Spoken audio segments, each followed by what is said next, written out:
तवांग, जी हां तवांग, जहां हिंदुस्तानी फौजियों के फौलादी सीने ऐसे अड़े कि जिनपिंग की रेड आर्मी को दुम दबाकर भागना पड़ा। हम आपको भारतीय फौज के शौर्य की वो दास्तान दिखाने जा रहे हैं, आपको बताने जा रहे हैं कि आखिर तवांग में हुआ क्या था। 9 दिसंबर की पूरी इनसाइड स्टोरी आप देखिए हमारी इस एक्सक्लूसिव रिपोर्ट में।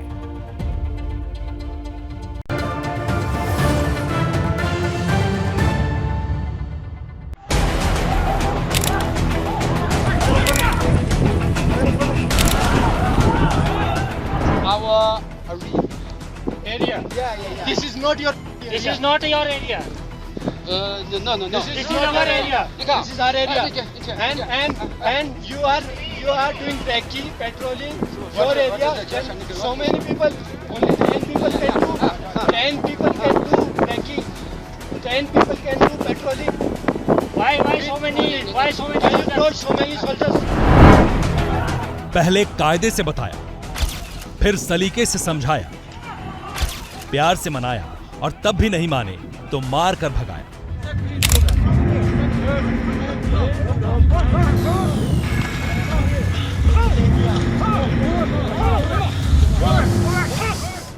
बता देते हैं, तस्वीरें पुरानी हैं, लेकिन ऐसा ही हुआ था। 9 दिसंबर के दिन चीनियों को खूब मार पड़ी थी, जब माओ के वारिसों ने एक दफा फिर हमारी सरहद में चूहों की माफिक घुसने की कोशिश की थी।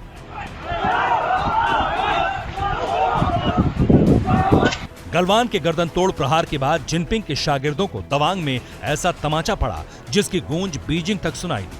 तवांग में चाइनीज चालबाजी कैसे नाकाम कर दी गई, पहले ये समझिए। 9 दिसंबर को 600 चीनी सैनिकों ने तवांग के यांगत्से में घुसपैठ की कोशिश की। 17,000 फीट की ऊंचाई पर भारतीय पोस्ट को हटाने की साजिश की। चीनी सैनिक कटीली लाठी, डंडे और इलेक्ट्रिक बैटन से लैस थे। भारतीय सेना भी इस बार पूरी तरह तैयार थी। हमारी सेना ने भी कटीली लाठी डंडों से उनको जवाब दिया, जिसमें दर्जनों चीनी सैनिकों की हड्डियां टूट गईं। झड़प के 2 दिन बाद फ्लैग मीटिंग हुई और मामला शांत हुआ। झड़प में 6 भारतीय जवान भी जख्मी हुए, लेकिन मामूली चोट है। इस बीच तवांग में चीनियों से झड़प का मुद्दा संसद तक पहुंच गया। भारतीय सेना ने बहादुरी से पीएलए को हमारी टेरिटरी में अतिक्रमण करने से रोका और उन्हें उनकी पोस्ट पर वापस जाने के लिए मजबूर कर दिया। अध्यक्ष महोदय, हमारी सेनाएं हमारी भौमिक अखंडता को सुरक्षित रखने के लिए पूरी तरह से प्रतिबद्ध हैं और इसके खिलाफ किसी भी प्रयास को रोकने के लिए सदैव तत्पर है हमारी भारत की सेना। जैसी आशंका थी, ड्रैगन ने वही धोखा दिया। गलवान के बाद चीन ने फिर सरहद पर फन उठाया, फिर हिंदुस्तान की पीठ में छुरा घोंपा। गलवान में पड़ी मार की तरह ही तवांग के तमाचे को भी चीन लंबे वक्त तक याद रखेगा। सवाल यह है कि बार बार मुंह की खाने के बाद भी चीन आखिरकार क्यों नहीं सुधरता है? क्यों चीन लद्दाख की तरह ही तवांग के किनारों पर साजिशों का ताना बाना बुनता रहता है?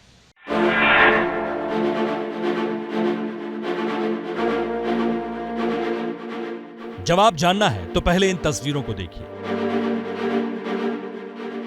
आसमान में रेस लगाते बादल, बुलंदी का मुकाबला करती चोटियां और पसरी हुई घाटियां, आस्था और आध्यात्म को सीने में समेटे यही है तवांग। 17,000 फीट की ऊंचाई पर भारत का वो मुकुट जिसमें सजे हैं देश के जांबाजों के शौर्य और पराक्रम के मोती। लद्दाख की तरह ही तवांग का जर्रा जर्रा माओ के मुल्क की साजिशों से वाबस्ता होता रहा है।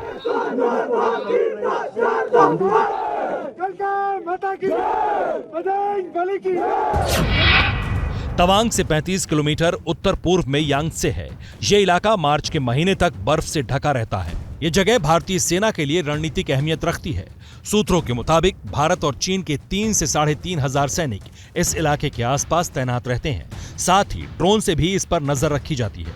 इसी इलाके में चीन ने घुसपैठ की कोशिश की थी।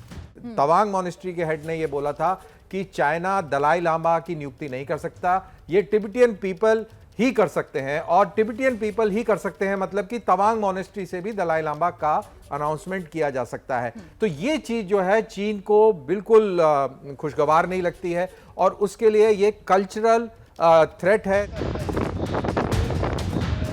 पिछले साल भी इस इलाके में 200 चीनियों ने घुसपैठ की कोशिश की थी, तब भी भारतीय सैनिकों ने उसे नाकाम कर दिया था और इस बार भी ऐसा ही हुआ है। 1 इंच जमीन पर भी कोई कब्जा नहीं कर सकता। कल अपने सेना के जवानों ने जो 8 की देर रात को और 9 की सुबह को जो वीरता दिखाई है, मैं इसकी भूरी भूरी प्रशंसा करता हूं।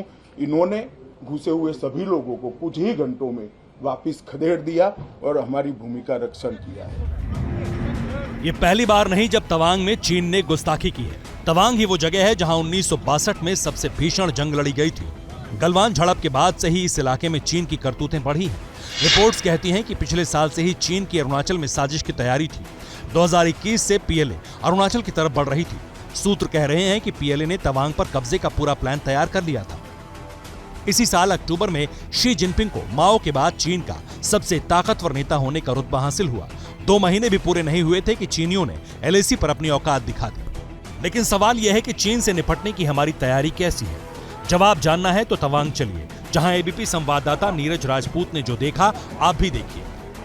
इसमें दिखाया जा रहा है कि किस तरह से दुश्मन की जो सेना है वो अपने टैंक के साथ आगे आ रही है, मैकेनाइज कॉलम के साथ, और यहाँ से इंटीग्रेटेड डिफेंस लोकेशन से जो सैनिक हैं वो यहाँ से आक्रमण कर रहे हैं उस दुश्मन की सेना पर अपने anti tank guided missile ATGMs के साथ, अपने वेपन्स के साथ, और इन बंकर्स के अंदर से ही। और उससे पता नहीं चल रहा है दुश्मन को कि आखिरकार कहाँ पर जो दुश्मन पर फायरिंग कहाँ से आ रही है। यहाँ से जो भी इंस्ट्रक्शन दी जाएगी उससे आर्टिलरी यानी कि तोप से भी फायरिंग की जा सकती है दुश्मन के ऊपर। तो ये तैयारियां हैं भारतीय सेना की LAC पर, लाइन ऑफ एक्चुअल कंट्रोल पर। ये जो सामने दिखाई दे रहा है, यहाँ पर ये जो रिज लाइन दिखाई दे रहा है अभी फॉग में है, इसके ठीक पीछे की तरफ जो है वो चीन की सीमा शुरू हो जाती है। चीन को जवाब मिल चुका है, लेकिन सवाल यह है कि जब पूरी दुनिया रूस और यूक्रेन जंग का नतीजा देख रही है, तब बीजिंग के तानाशाह की बुद्धि क्यों सरक रही है? जवाब ऐसे समझिए। चीन का मकसद यांगत्से की 17,000 फुट ऊंची चोटी पर कब्जा करना है। इस चोटी से LAC के दोनों ओर का कमांडिंग व्यू मिलता है। इससे बॉर्डर के दोनों तरफ आसानी से निगरानी की जा सकती है। साथ ही यहां से चीन LAC पर जासूसी भी कर सकता है। लेकिन लद्दाख के बाद चीनियों को तवांग में भी सबक मिल चुका है। बावजूद इसके चीनियों के दिमाग का केमिकल लोचा खत्म नहीं हुआ। जरा हेकड़ी तो देखिए। तवांग को लेकर चीन हम पर ही इल्जाम लगा रहा है। कह रहा है कि भारत ने सीमा पार करने की कोशिश की। वैसे जिनपिंग की इस मक्कारी को अब दुनिया जानती है, इसलिए जिनपिंग एंड कंपनी पर कोई भरोसा नहीं करता। लेकिन हमें अपने जाबाजों पर यकीन है कि जिस दिन चीनियों ने LAC लांघने का दुस्साहस किया, उस दिन बीजिंग तक बारूद बरसने से शायद ही कोई रोक पाए। नीरज राजपूत के साथ bureau report, ABP news.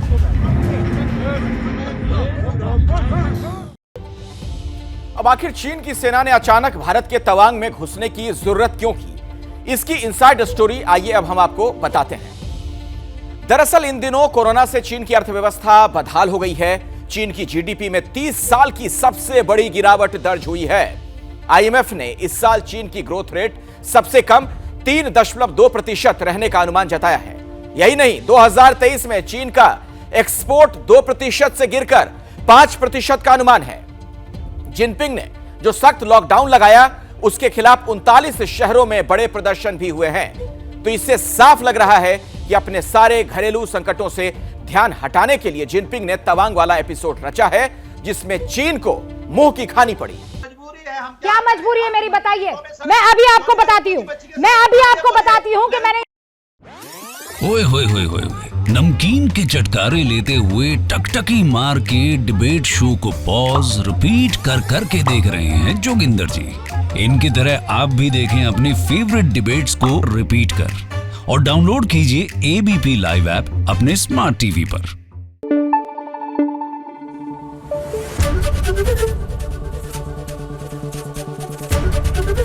ABP news आपको रखे आगे।